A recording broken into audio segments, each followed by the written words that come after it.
Hey everyone, you're back here for part 2 of top 10 performance upgrades of the 6.5. You can see my breath because it's freezing out, and for that simple fact, I've actually had immense amount of trouble just trying to upload this video because my phone keeps freezing. A few of these here topics are going to be controversial in the sense of people's going to have different opinions, and some of these here topics are going to be expensive to the point that you might not even consider it, and some of them are going to be inability of you be able to do it yourself. So you'll, pretty well low cost to no cost. So without further ado again,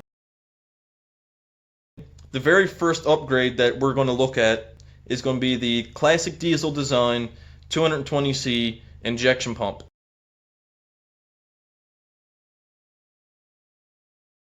Now this is a mechanical injection pump, and they're not the only ones that actually make these injection pumps. Not these particularly, but Quadstar builds a DS4 Beast pump is what they call it, and that is wondrous in its own.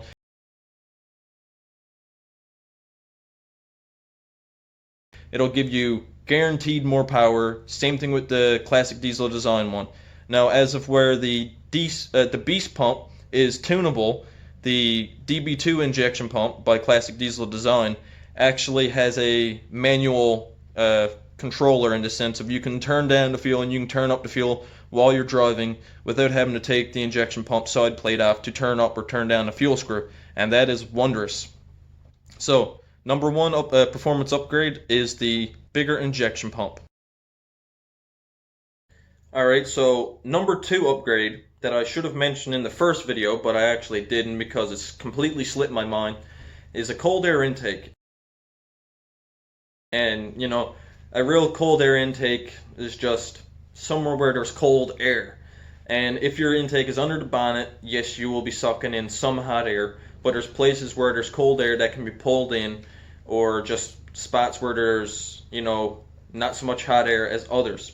Like if you got an intake that's on top of the engine, like what my first twin turbo setup was, I was sucking in a lot more hot air than what I was with my new intake setup. So cold air intakes, whatever you want to call them, yes, they will, in a sense, help power for your engine.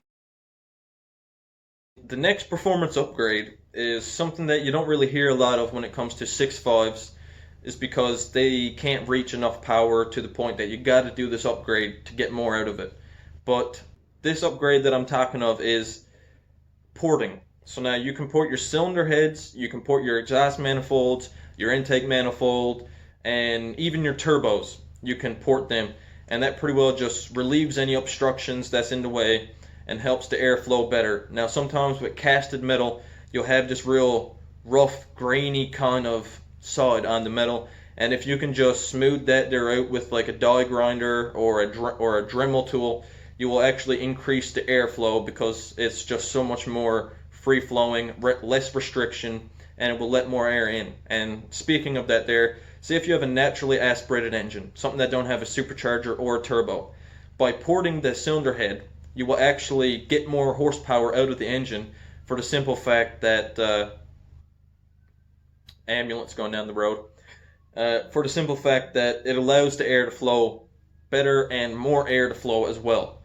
And when it comes to turbocharge, it's essentially the same thing. Think of if you got a naturally aspirated engine, you port everything out, you gain more horsepower, then you put a turbo on it and you gain more horsepower on top of it. So now if you already have an engine that has a turbo and you port it, essentially yes, you will gain some horsepower, maybe not so much as what the other scenario is that I just explained. So porting is a really good upgrade, and you can buy cylinder heads that are ported,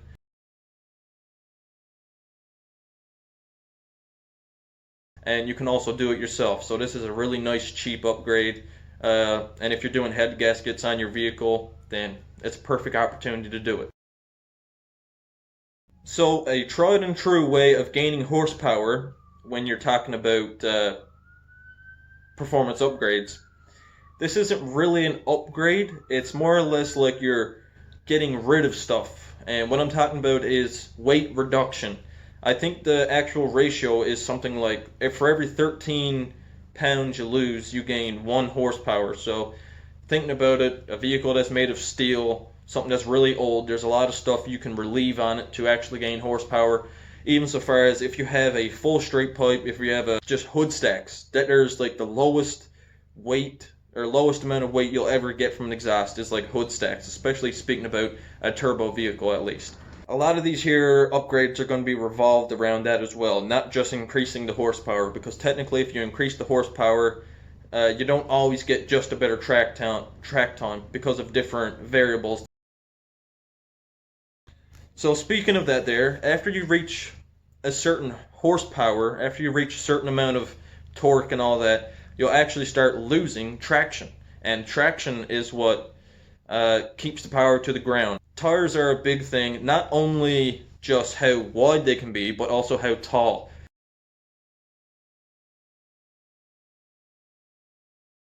Think of it with gears. If you got a bigger gear versus a smaller gear, that smaller gear won't take so long to rotate to even its full 360 compared to what a bigger gear will. So smaller tires, wider tires, more traction to the ground, which will actually give you a better track time. So you can up the boost, you can, up your RPMs at a boosted launch, and you'll be able to not peel your tires out and just launch the truck instead of having to do it in a way of lower RPMs to not lose your traction. So tires make a big difference when it comes to performance, most definitely. As I just explained about the tires, about taller tires and smaller tires, that also works for the gears. So the rear end, most people probably got like a 373, but if you upgrade to like a 410, you'll actually see a better track time because it can deliver that torque a lot better. It can deliver the power, and you'll accelerate faster, and you'll probably lose some top end speed, but there's also more factors that are in that there about top speed and other things that it comes into when you're talking about performance and track times. So gearing is a very big deal when it comes to performance in the sense of how fast power can be delivered. Not only are tires and gearing a big deal when it comes to performance, but also suspension. I've seen this here video online of this here truck going down the racetrack, and it gripped in so much that it pretty well lifted up the rear end, and as it hit back on the ground, it just hopped, and it continued to hop until Buddy pretty well let off and then hammered it again.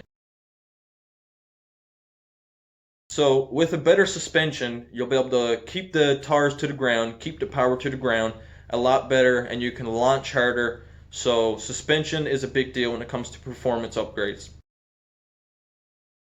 One thing that I should have mentioned around the time of the gearing is actually transmissions. I know that the 4L80E transmission is a great transmission. People actually use them in racing applications all the time. Say with a standard transmission, you'll want a lighter flywheel, and you're going to want a pressure plate that's going to have more force to apply to that friction disc, so that way it transfers the power from the engine to the transmission, and it'll hold its power a lot better. And it's pretty well along the same lines with an automatic transmission.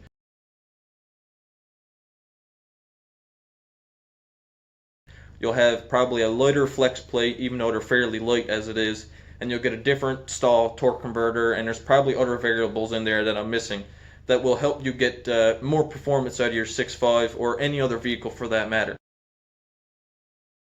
Alright, so the 8th or the 9th, I forget now, I can't remember, upgrade that will deliver you more power, and I don't have any personal experience with this, but I've talked with some people that have owned this product, used this product, I've read the reviews, I've read the description, and apparently it does give you more power, and this part is the HT4 camshaft.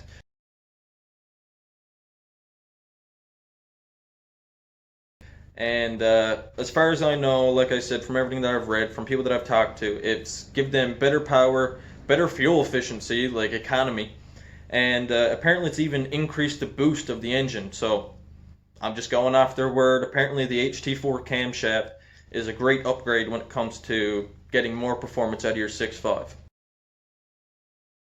So the last upgrade that I'm going to speak of is the all-aluminum radiator. Firstly, I'll say that you can buy this here radiator on QuadStar. I believe there's a few other sites that the 6.5 dealers sell this here product on as well.